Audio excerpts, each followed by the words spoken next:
Hey folks, this is Omi Sade Bernie Scott of the Black Girl's Guide to Surviving Menopause. I've been thinking a lot lately about practice and ritual.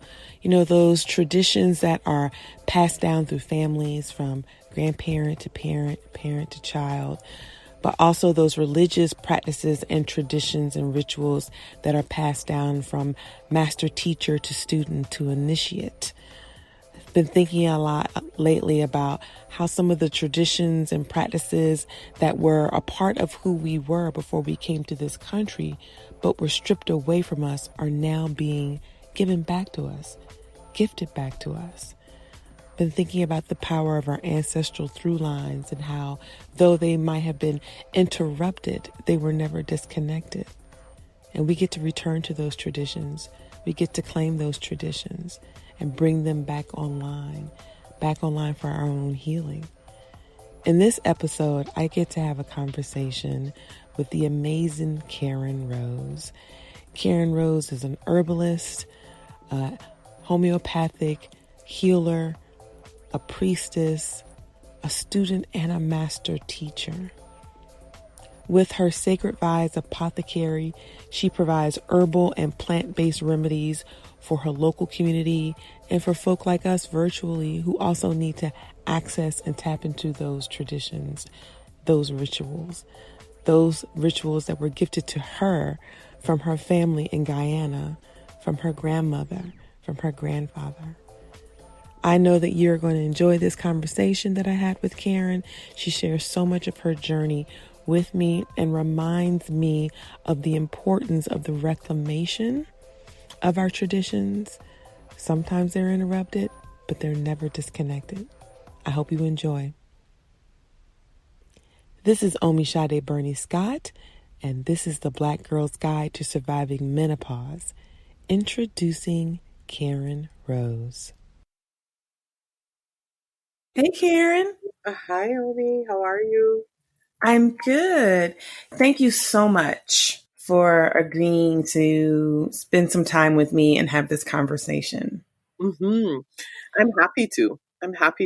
I want to say for the folk who are listening to this episode of the Black Girl's Guide to Surviving Menopause that for the vast majority of the episodes I've done prior to the last two, they've been with people that I trust and feel like I can be vulnerable with and have like really sweet, intimate, sometimes hard, often funny, emotional conversations with.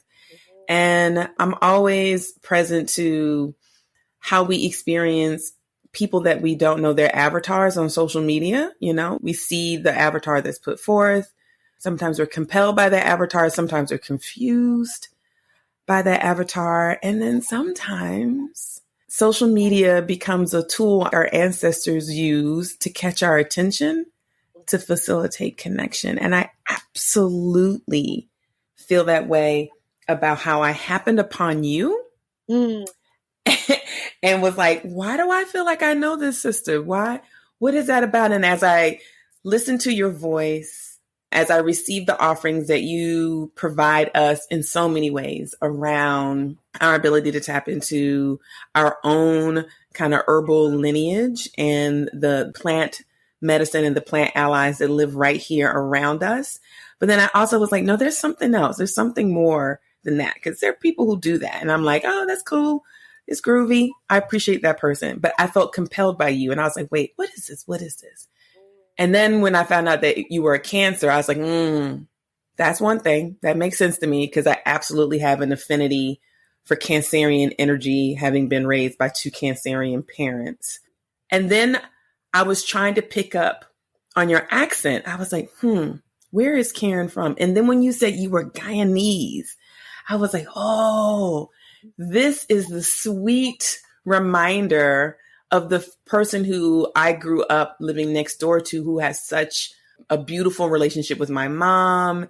And we had relationships with her daughter, my aunt Sybil, who was Guyanese. And she was the first person I ever met from Guyana, and the first Black person I ever met from Guyana, where I was like, oh, I didn't even know that this was a thing. I didn't even know much about this place.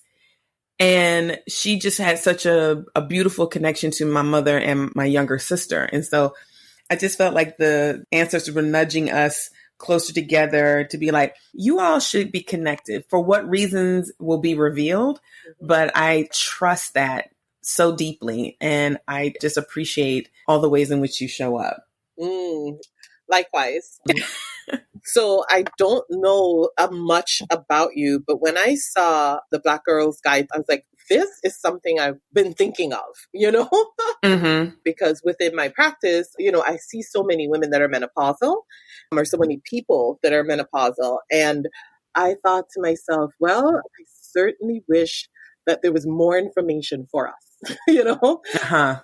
especially being Black as the identifier. I was like, there should be a lot more information written about menopause, but also by Black women, right? Right. Mhm. Absolutely. Absolutely. So give thanks for that. Before I start going in, because I'll run off into a rabbit hole and start talking about other things, I Okay. really want to introduce the listener to you. So, Hmm. can you share a little bit more about your story and who you are, and also how you find yourself walking with the identity of herbalist, priestess, wise woman, witch, healer, all those things. Give us a little bit of your background and your origin story. I would love to. So I grew up in Guyana, and Guyana is in South America. It's interesting because many people were considered part of the Caribbean.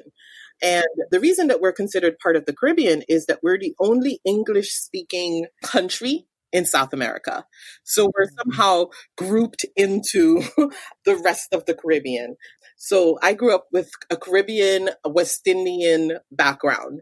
And because of that heritage or that lineage, it influences everything I do, right? So Mm-hmm. when people talk about my identity, I often say, well, my identity is this Caribbean West Indian person. And then on top of that, all the other identities that I have.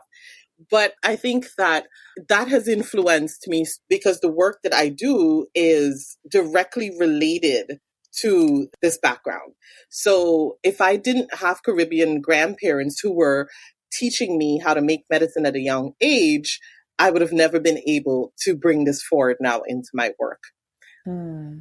We immigrated as a family to the US when I was 14. And so part of my identity is also to call myself a Brooklynite because from Mm-hmm. 14 on to my adult years, I lived here in Brooklyn in another Caribbean community, Flatbush. And so that's definitely a large part of my growth is also being here from this community. Mm-hmm. You know, what's interesting about the Brooklyn connection as well, which I didn't even think about that. And my family has been in North Carolina, both sides of my family, my mother and my father, for about 7 generations. And on both sides of my family, each cousins, aunties, all made that migration from the South to Brooklyn at some point. And so they lived in Bed-Stuy. They lived in Flatbush. I had an auntie who lived off of Empire Boulevard.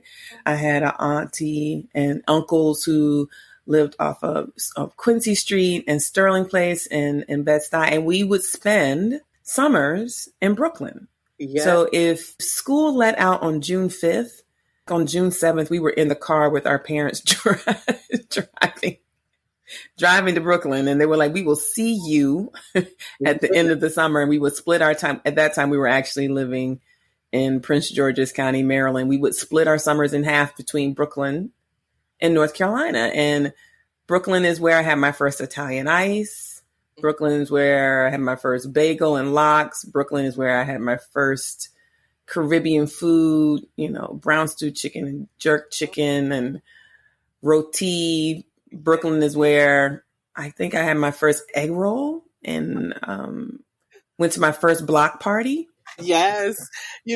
What you're describing is quintessential Brooklyn summer. Like, this is the best time to be in Brooklyn is in the summer, right? Because everyone plays on the street till the street light go out. Mm-hmm. Everyone's out. And in those times, I could have only imagined the beauty of Bed-Stuy and hanging out in the street, Black Bed-Stuy.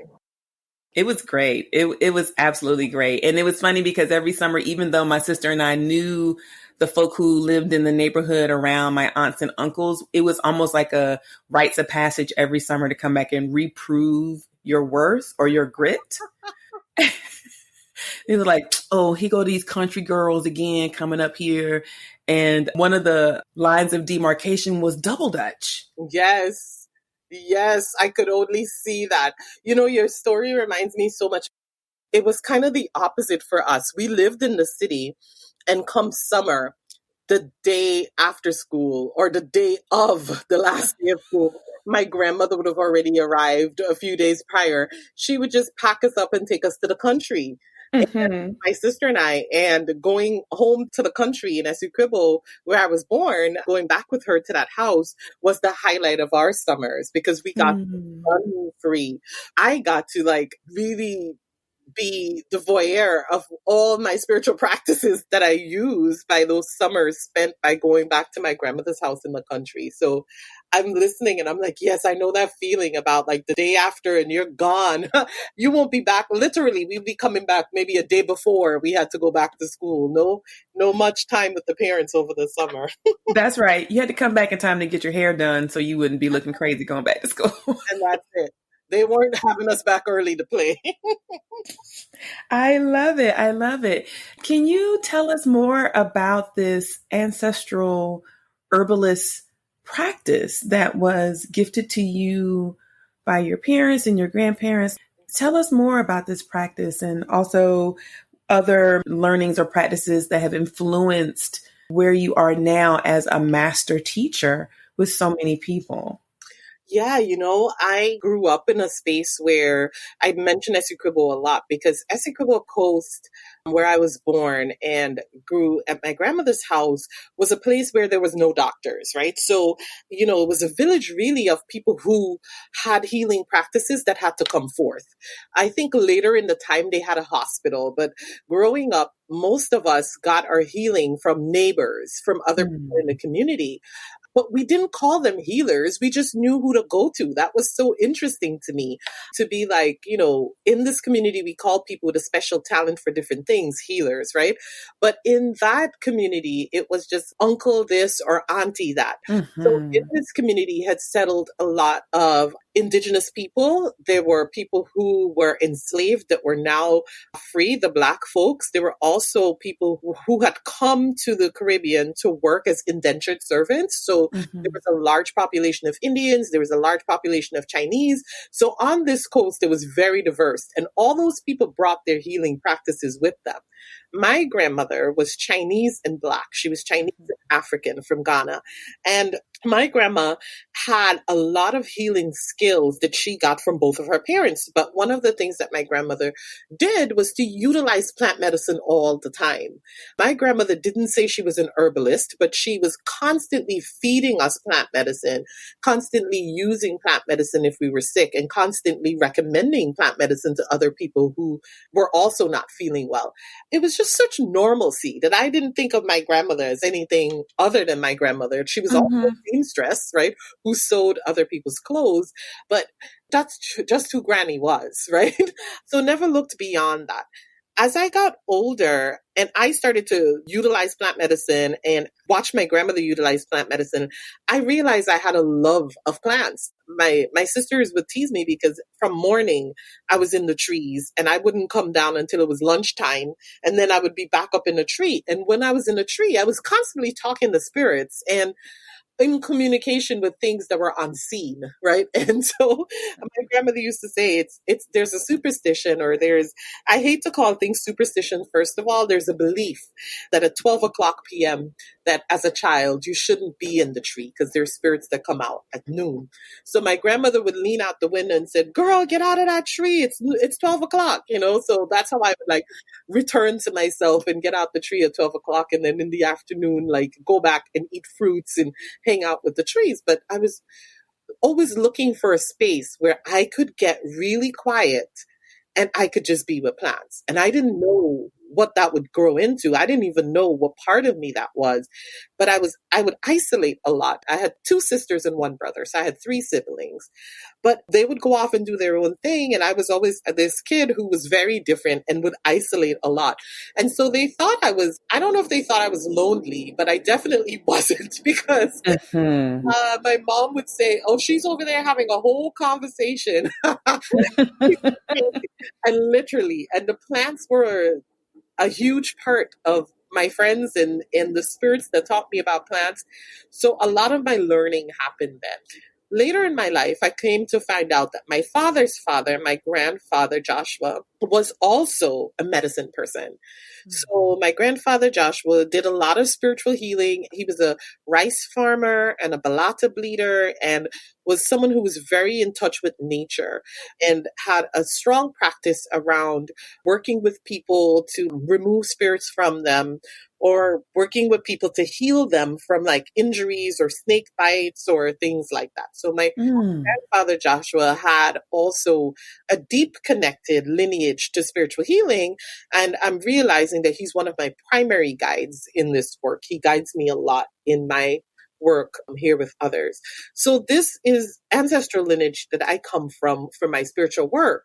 But also over the time, learning herbalism here in the US, I realized that it was so disconnected from spirituality, number one, that I had to like learn herbalism and then re-enter herbalism with my spiritual lenses. And at that time, when I learned herbalism about 20 something years ago, Lauren's 23, and I learned herbalism around the time that she was born, Mm-hmm. I realized that they did not celebrate ancestral knowledge. Like the herbalists that I was in community with or around, which were primarily white herbalists, did not celebrate community, indigenous knowledge, or knowledge outside the white framework of learning, the colonized framework of learning. So they couldn't really put their finger on me, like, what is she doing, or how is she doing it, or how is she getting this knowledge? Like there was no way to really identify that for them, because their knowledge were coming from books that chose to basically take indigenous people's information and then whiten it, right? And so Yeah. they couldn't connect the indigenous information coming directly for some reason. It was like a stretch for them. So a lot of my herbalism practice started to encompass like learnings from other indigenous society, because I was like, this doesn't make sense. So I started to work with curanderas on the West Coast, like learn Yes. with them. And then I started to do a lot of work with the native people of this land. At that point, I was living in Arizona, so that was the Hopi tribe. And then I started to travel throughout the Caribbean and learn more about Caribbean spiritual, indigenous spiritual, African spiritual practices, and also the plants that went along with them in my search to connect this knowledge to spirituality. And so I've been able to do that. I've been teaching over the last decade spiritual herbalism, which combines African and diasporic spiritual technologies with plant medicine. Oh, this is so beautiful. I really resonate with the colonization of indigenous healing practices and then being repackaged and sold back to folk, which make it inaccessible, right? We know why so many of those practices were separated from us. I think about how in Eastern North Carolina, there were people who absolutely were engaged in what we would consider hoodoo practices, right? Folk who would be called a root woman or a root man, who you would go to for all manner of healing, physical and spiritual, and how they were revered and feared. And there was so much superstition and stigma attached to these roles that folk played in our rural communities. And I remember when we were little girls, my sister burned her arm on a light bulb, and it was a nasty burn. And my auntie took us to see a woman who could talk the fire Yes. out of a wound. I was probably 9 or 10, which would have made my sister 7 or 8. And we went to this woman's home, and she was an older woman, and she pulled out her Bible, and she opened the Bible, and she let the Bible fall where it wanted to. And she read the scripture. So she divined using the Bible. I know that now, right? Because of my experiences with different divining tools. But at that time I was like, what is she doing? She opened the Bible. She let it fall where it would. She read that scripture. And then she took her hand and she placed it on my sister's arm. And she prayed over my sister's arm. And to this day, my sister turned 52 on July 26th. A wound that should have been a 3rd-degree burn is flat, right? There's no demarcation on her arm. You can see because the pigmentation is darker. But if you didn't know any better, you could probably think it was a birthmark, right? And I asked my sister, I said, well, what did it feel like? She said her hand got hot. I could feel her hand warming up as she prayed over my arm. And I was like, wow. Yeah. And my auntie loved Jesus. Matter of fact, she loved white Jesus very much. Yes. And she also loved us. And she knew that this woman was doing something that was divine. Correct. That could heal. Yes. Yes. Yes. And those are the healers that we're calling back today. We're calling back that connection to healing again, because we realize how important it is now for our community to have medical autonomy, like have autonomy in healing autonomy, to like heal ourselves and take care of ourselves.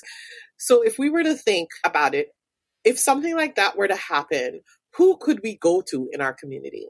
And so the elders or ancestors, they had that connection. They knew exactly who to go to. And that's something that, you know, our generation has lost. Like, we don't know who to show up to in our community that provides that service. And I think a lot of my work is not just providing healing, but also that connection. So many people that come in to the shop and to the apothecary, that's what they want, is that connection and saying, well, if you can't do it, who can we go to? Right. And I think of myself of someone who wants to get to know all of these healers like this woman that exists in our community so that my community can receive the healing that they need. Can you share a little more? It sounds like your journey here in the U.S. In deepening the healing practice that was gifted to you by your grandparents started when your kids were little. Can you tell us a little bit more about what that experience was like for you, and then how that led you to creating the Sacred Botanica and the Sacred Vibes Apothecary? And I want to say one thing before you say that. Last weekend, I was so appreciative of the online class that you made available to folk to tap into plant-based medicine and healing. I attended the one around grief and resilience because of the role that I am tending to play with people around death and dying. I really wanted to be able to also offer some additional herbal remedies that folk might make available to themselves. And it was really beautifully done. And I so appreciated the sisters who shared their knowledge around roses and hawthorn and oat straw and mullein. And I was like, oh, yes, I remember my mother speaking of mullein and how they made mullein tea when they were little girls living in Eastern North Carolina. So some of this practice is also around memory, right? And remembering. So much.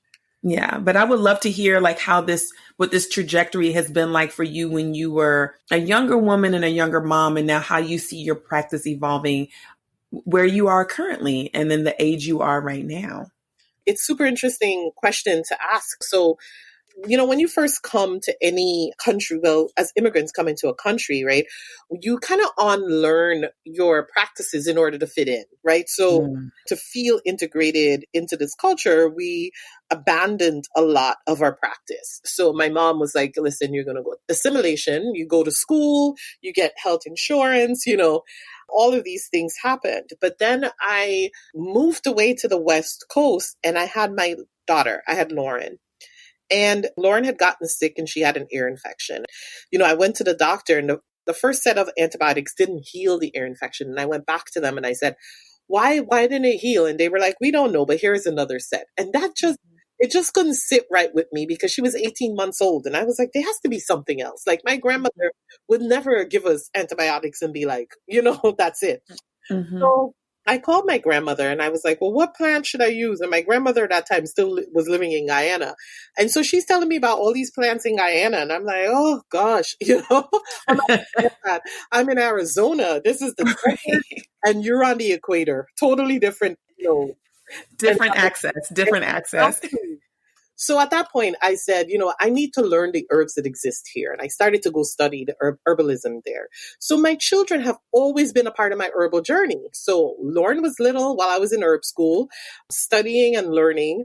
And Zion came along just as I was finished learning herb school. And I had opened my business in Arizona. I had an herbal business in Arizona. So I was working then. But my partner that I was with at that time, and I had this huge break up. Then, I thought my rest of my life would be here. So it was like a huge heartbreak. And I packed up and I came back to New York. When I came back to New York, I wanted to go back to doing herbal work and providing for my community, but I couldn't.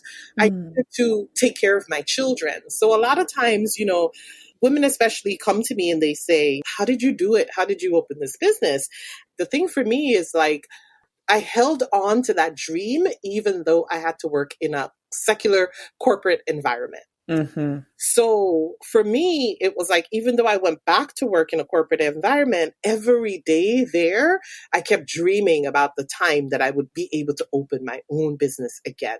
So what that looked like is, I would go to work and then I would spend my evenings dreaming my business. And then I started to teach herbalism workshops on the weekend. And I started to make products even while I was working with two children. For people who were like, oh, help us with this or that was going on. And most of my customers came from work. At work, they were like, whatever's happening, go see Karen. She'll make something for you. I became, known. Here I was working in a corporate environment and people would stop by and be like, you have anything for stress? That's right. That's right. Yeah. They knew. Exactly, they knew. Exactly. I have this thing going on. And then, I got pregnant again. I had my third baby, Shiloh. And at that moment, I was like, I don't know if I really want to go back to work after having Shiloh. Even though I had no financial, I was like, I'm just coming off maternity leave. So how do I make this work? Well, I told myself, Karen, go back to work for 6 months. And I went back to work for 6 months and I saved. One of the things that I want to uplift here is the African indigenous technology of a collective economy, SUSU, Yes, this is interesting you're bringing this up because, there's been this resurgence of the susu since we've been in quarantine. Oh, of course. I mean, I bought my first home in Arizona with a susu, but I grew up with my parents always involved in susu, right? So I have to say that I'm a strong believer. And there was someone at my job who was running a susu. I contributed like to the maximum because I had this dream of like, Karen, you're going to leave this place. Right. And so the month I collected my susu, the month that I opened my shop and I was like, that's it. And the process behind that also is, and I talk about this, that some prayers are supposed to be held only for you. So I did not tell a lot of people about this because I knew that doubt couldn't enter. And so my parents didn't even know until I left my job. And so I left my job and I opened up Sacred Vibes Apothecary. And this was 2009 in May. Having young ones, my daughter, the eldest of my children at that time, Lauren, was 10. And I had a baby, he was probably like, I think Shy was about 13 months. And I just went to work. I took my baby with me to work. My mom would watch him sometimes. His dad would watch him sometimes, but he pretty much grew up in the shop. All of my children grew up in that shop.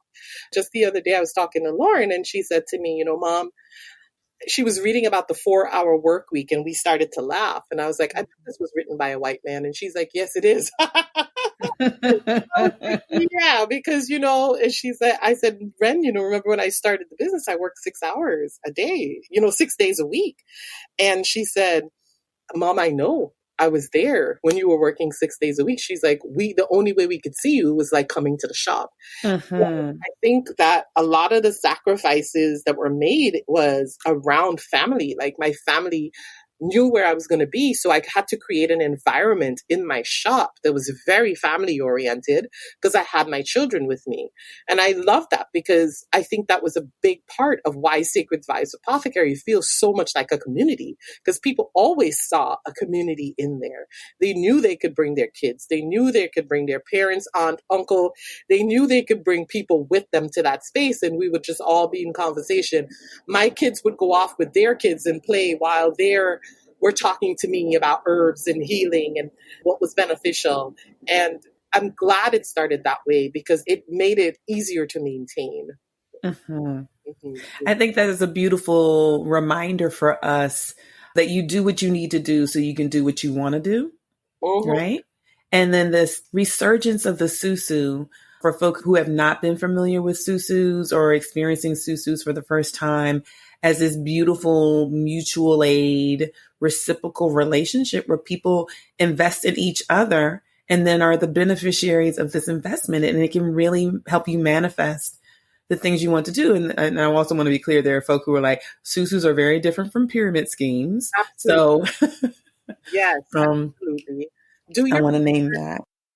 Do your research well. And the key to a susu is doing it with people that are in your community that you're in touch with all the time. So this is not about doing it with strangers. This is really about doing it with the people that you know. It's a way that you can economically support people in your community. I'm so glad you said that. I'm so glad you said that. I do want to talk a little bit before I ask you some more specific questions about yourself, about some of the things that you have come to offer herbally around menopause. So, when I started this podcast, I started it because I really wanted to center the voices and the stories of Black women and femmes, or even, non-binary folk who are experiencing aging and menopause, to talk about their journeys, because our journeys are so rich. I definitely believe in the power, the healing power of bearing witness to someone else's story and to being able to tell your story. And I've had so many people reach out to me, Karen, to ask me around what can they do holistically, medically, to support themselves with this change. And I have to always put the caveat out there as like, I am not a medical professional. I am not what I would consider a healer in that regard, a holistic healer, or someone who works with Eastern medicine or plant-based medicine in that way that I could say, here, tell me more about what's happening with you. Here are my suggestions or recommendations. My offering from my altar is the gift of voice. My offering is the gift of story and connection. I want to connect people with the other people who are part of this collective journey that we all, God willing, will experience, which is aging. Mm-hmm. And so I had a conversation with a couple of girlfriends around sex and sensuality and intimacy and what might be some physical or emotional barriers to that. I said, well, I'm going to ask Karen your opinions around not only remedies that might assist people with opening their heart space up and also opening themselves up, I guess, addressing any challenges or barriers they may have, both emotionally and physically, to intimacy. And also, some folks just really basically want to know, well, what do I need to do around vaginal dryness and hot flashes? Mm-hmm. Yeah. As I said when I was starting this, one of the things that I started to realize quickly about menopause is there's just not enough information. Mm-hmm. And that is a result of a patriarchal culture, right? Accessing information, and also a culture that stigmatizes aging, right? So, of course, like an aging woman has no value within the culture that we live in, within a colonized culture, especially if we've sidelined matriarchal cultures. So here we are. And in this culture, and so when people would come in, I would want to refer them to books that they could look at that talked about menopause. And menopause, not only from a physical standpoint, but also from an emotional and spiritual standpoint.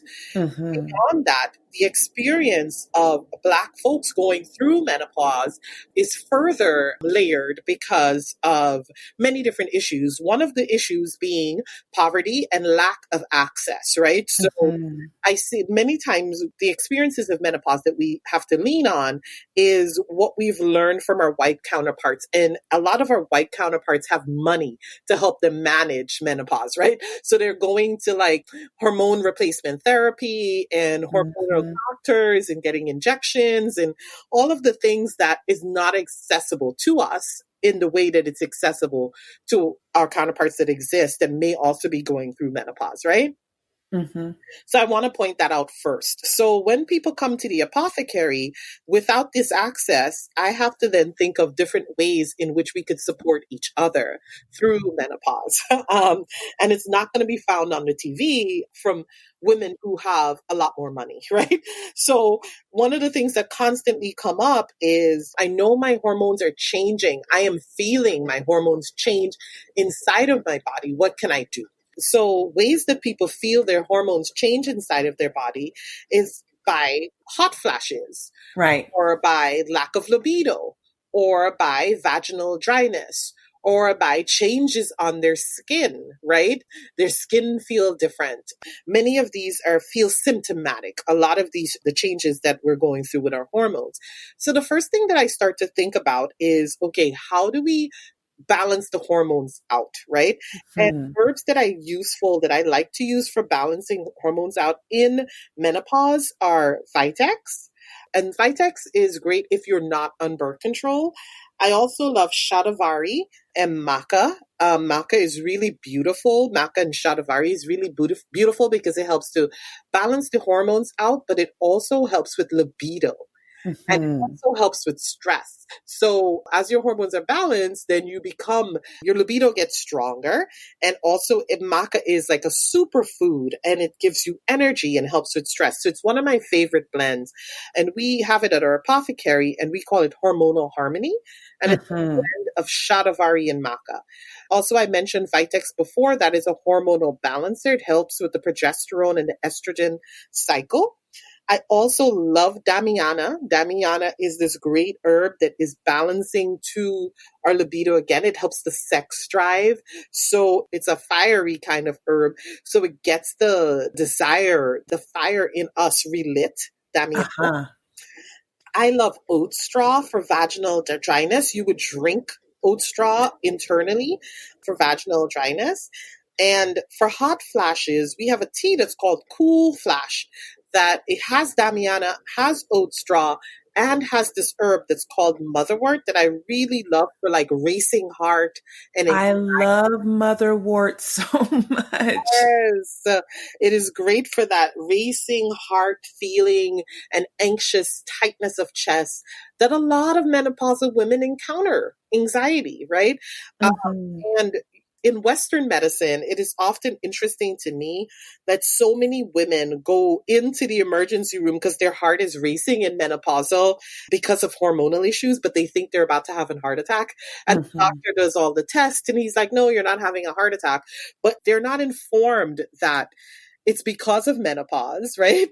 That their heart is racing and that there's other ways that we could work with it to balance your hormones so that this doesn't happen. I so appreciate that. Someone gifted me with a motherwort and they said it was like a hug and a tincture. It was like, and I was like, oh, this makes sense to me, that it would be something that would be soothing and calming. And there's a sweetness to it that does like help your heart relax and calm down. Yes. And yeah. It's beautiful for the heart, and it's also really great for balancing your hormones. So it's also useful for hot flashes, and it's anti-anxiety, which, menopause brings its own anxiousness with it. It does. It does. I don't think that people realize all the different symptoms that kind of come online with that. I think that there have been recent studies that talk about the different experiences that we have as people of African descent and folk who are not melanated in their journey and how it manifests.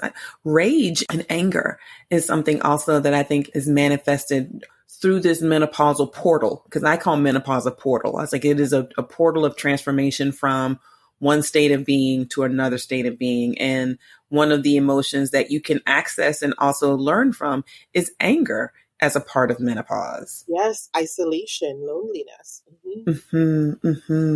I appreciate that. I would love to know for you personally, as a mama of three beautiful children and a teacher and a resource and a nurturer and a guide, like how you take care of yourself. I tease about the archetype Cancerian mother is like, do they know how to nurture themselves? Because they nurture so many other people so well and so beautifully. And we used to clown our mom. We were like, you are actually going to be on your deathbed worried about whether or not we know there's a casserole in the freezer or that you picked up our dry cleaning for us. It was like, could you just rest yourself? And so I would love to know, like, how do you access mothering yourself, access the things that are important for your own journey as you are continuing to grow and learn about yourself as a woman as you age? Yeah, one of the things that's tremendously noteworthy is that menopause is new to all of us. And as we age, there's a newness that comes in. So it's the unexpected. So I want to put that out there, that ways that I may have taken care of myself before, I'm finding that as I'm aging, those ways have to change. So I allow myself the opportunity to wake up a new person. I'm kind of like, okay, this is something that I did, and maybe this is something that I did, but how do I create a way that I can divert from that if I need to? So what I want to say is every day is a new experience with me. So every day I think of the things that could heal me now. So I wake up in the morning and oftentimes I'm like, okay, Karen, what is it that the body needs today? And not relying on like, oh, this is what the body needed yesterday, because that doesn't always help, me. So ways that I take care of myself is I would listen to what I'm needing. And then most of the times I have an herb at home that I could use for that. And I tend to do that. I tend to say, what does my body need for today to get through today? And what herb do I want to work with for that? A lot of times that shows up as the herb that I choose to work with is something that I may have dreamt about that my ancestors were talking about to me. And I'm able to do that. Another thing is, so let's say I'm working with hot flashes, and that's something that happens all the time ongoing. I try to create something that's easy for me to take because I'm moving around a lot. So I have Sacred Vibes Apothecary and I have Sacred Vibes Botanica, which are two businesses, my apprenticeship program and my children. So I'm always in the car going somewhere or doing something. So part of that is that my medicine also has to feel like it can travel with me. So I prepare tinctures. I will use tinctures often because tinctures are a great way to take your medicine with you when you're moving around. I try to end my evening with an herbal tea, because it's a great way for me to disconnect from all the day's work and just to find some time to myself. And that's my tea drinking at night. So I'll have my herbal tea at night, and then throughout the day, I'll have this tincture. But a large part of taking care of myself is also the ancestral work, maintaining my ancestral altar, talking to my ancestors, pulling them in to help me manage and care for my children and my businesses, and really relying on them, asking them questions, giving them opportunities to answer, telling them what's coming up and asking them to show up for me. So a large part of my self-care is also my spiritual work. Absolutely. I really appreciate that. And I love the reminder of the portability of the medicine, right? Like tapping into medicine that is portable. We have a saying here with an organization and a community of practice I'm a part of called Spirit House. We talk about altar in a bag. We're like, what's in your your altar in a bag? What are the things that you take with you wherever you go? And you pull out what's in your bag: tinctures, crystals, cleansing agents, books, tarot cards, all kinds of things. Like, what's in your bag? What's in your bag that is portable, that allows you to tap into that healing and that energy, no matter where you are, whether you're on an airplane or in a car or at the river, what's in your bag. And so I really appreciate the reminder of the portability of the medicine, and also that we can lean on our ancestors. I think so many people are very much now compelled by traditional African religion or indigenous practices. There's kind of this reclamation that's been happening for quite some time, but I think it's been amplified while we've been in this pandemic space.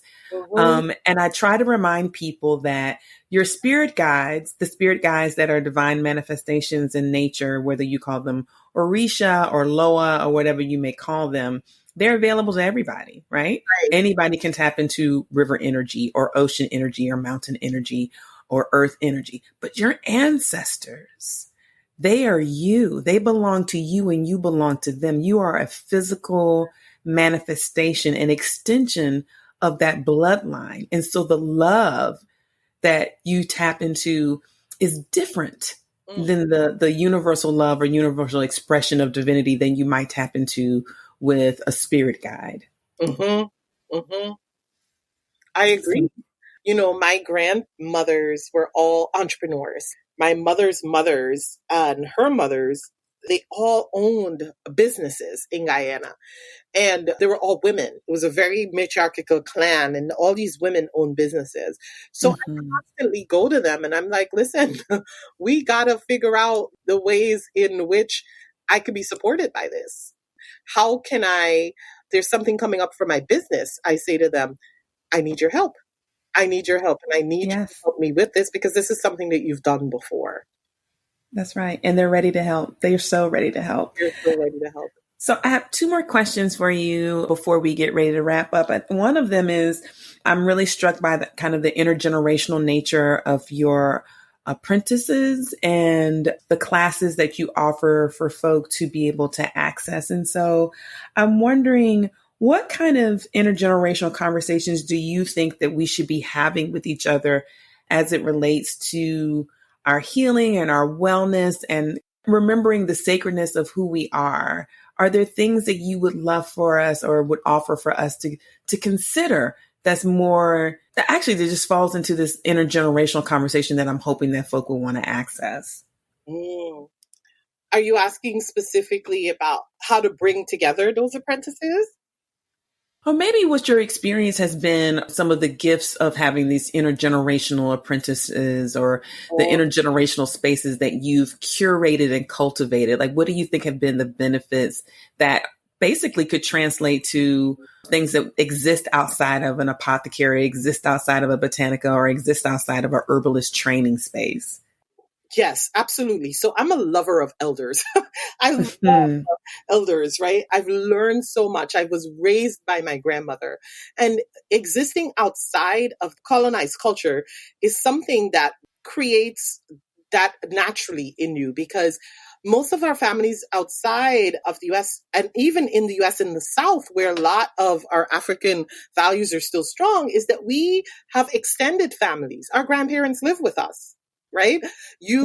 You have one big house and everybody lives together, right? Your cousin, your elderly, and so growing up in Guyana, there was no such things as nursing homes. So our elderly folks lived with us until they died. So for me, I was always in an intergenerational place, having grandma in our house. And so it felt quite naturally to extend that to our community. And I realized what a gift, because the folks that come in that are older to our apprenticeship teach us so much. Yes. They bring with them all these traditions and all these stories and all these remedies. And I'm not just speaking about plant remedies. I'm speaking about remedies they bring with them, right? Their own medicine they bring with them into the room. That we love having elders in class because we somehow navigate to them a lot, and we celebrate them. We celebrate them in our community because we realize what a gift we have. And they set us straight in maybe talking about something for 3 or 4 days. And then all of a sudden they say a sentence and we're straight. And in their way. And so we love that energy. And our conference, our Sacred Vibe Spiritual Herbalism Conference, that's once a year. We're on our 3rd year for that conference. That's happening in October. our conference always have elders in the room Mm-hmm. because we feel it's such an important part of our community. I don't think our community could exist without our elders. I think our elders are a really, really grounding force to this community. Mm. I really appreciate you saying that. I had posted something on Instagram a couple of weeks ago about caring for our elders. And I if love that, that post. geez, I'm very much like you, Karen. I have a love thing for the elders in our community. Telling me. And I love to sit. I love the practice and the technology of sitting with your elders, whether that's an imaginary porch that you get to reconstruct by having conversations with them, or a real porch, or because now we're in the pandemic where they're sitting on their porch and you're standing in the front yard, Yeah. whatever it is. I love that energy exchange. I love the reciprocity of that. I love how we get to remember how interconnected our journeys are. And I do love being set straight by elders. I really do, because they have a way of setting you straight, especially elders who have done their work in trying to heal their own journey. We all walk with some manner of trauma. Some it's more obvious, and for others, it's a deeper excavation. But for the elders who also have been very clear about their humanness and their personhood, ooh, child, there's nothing better than me than to have like a real vulnerable, intimate conversation with the elder who is very clear about who they are as a human being. It is a beautiful thing to behold. Yes, and I think we need that because so much of our culture is about this calling out cancel culture, and Mm-hmm. elders don't have that, right? Elders tend to have a call out, and we still love you. You know what I'm saying? Yeah. I'm going to call you out or in, but our elders have a way of saying the truth. My grandmother never lied to you.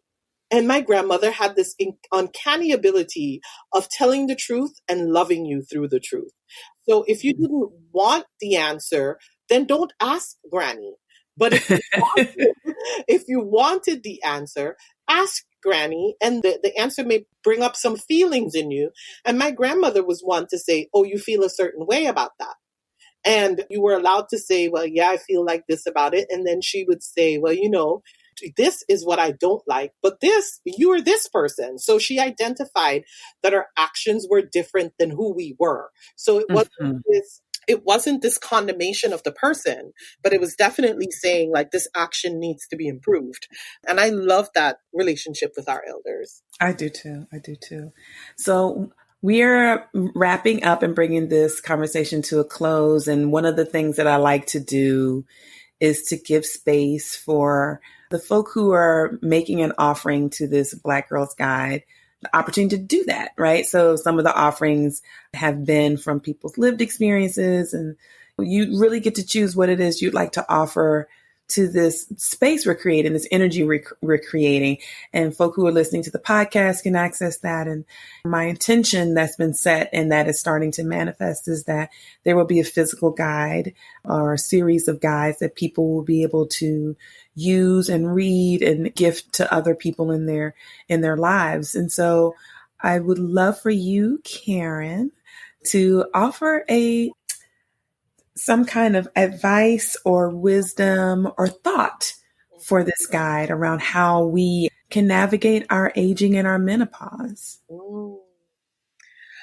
The first thing that comes to mind for me is the beauty. And when I speak of beauty, I don't only speak of physical beauty, but I feel like the beauty of knowing yourself is tremendous. I've never felt more comfortable in the person that I am today than I've felt before. And I think that is a beautiful space to be in because with my comfortability, I'm able to embrace other people.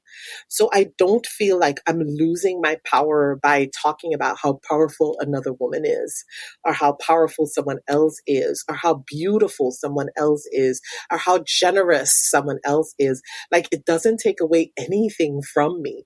And that to me is such a beautiful, that's the position that I want to be in for the rest of my life.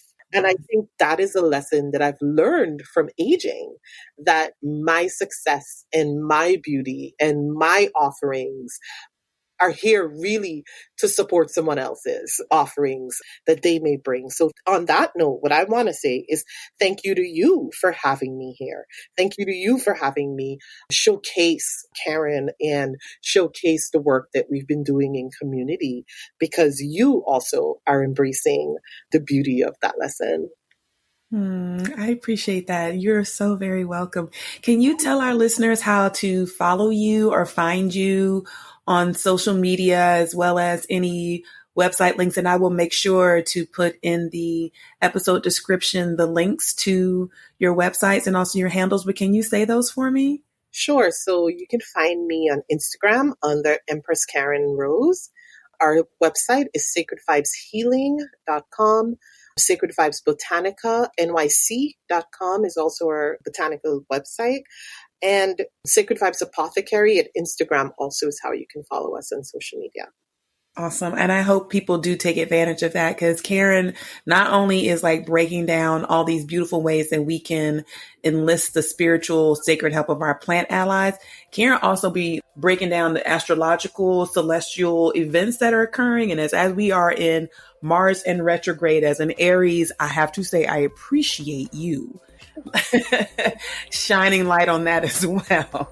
I'm grateful. I'm happy to do it.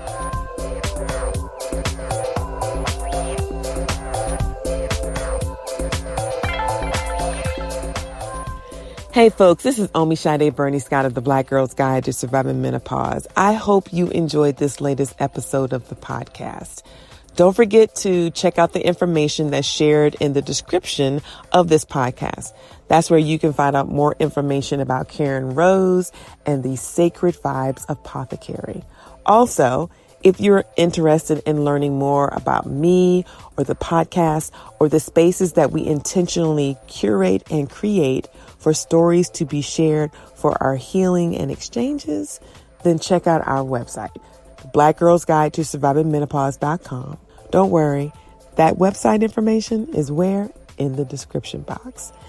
Also, while you're checking out our website, please consider becoming a sustainer of this podcast and the work that we do to create and curate original content for Black women and femmes around aging, pleasure, creativity, and spirituality and change. There's a link to the Patreon if you want to become a monthly sustainer. But if that's not something that you can do right now, that's okay. We also are definitely appreciative of one-time love offerings. And there's information with our payment handles in the description box about how you can make that love offering. Lastly, I want to remind folks to please register for our upcoming virtual event for the autumnal equinox. Seed to Harvest, an autumnal equinox offering, will take place on September the 22nd from 6:30 to 8:30 p.m. Eastern Standard Time. And guess who's going to be there? Karen Rose, along with so many other amazing individuals. We really hope you'll be able to join us. This will be a Zoom virtual event that will also be live streamed to our Facebook page. You don't want to miss this.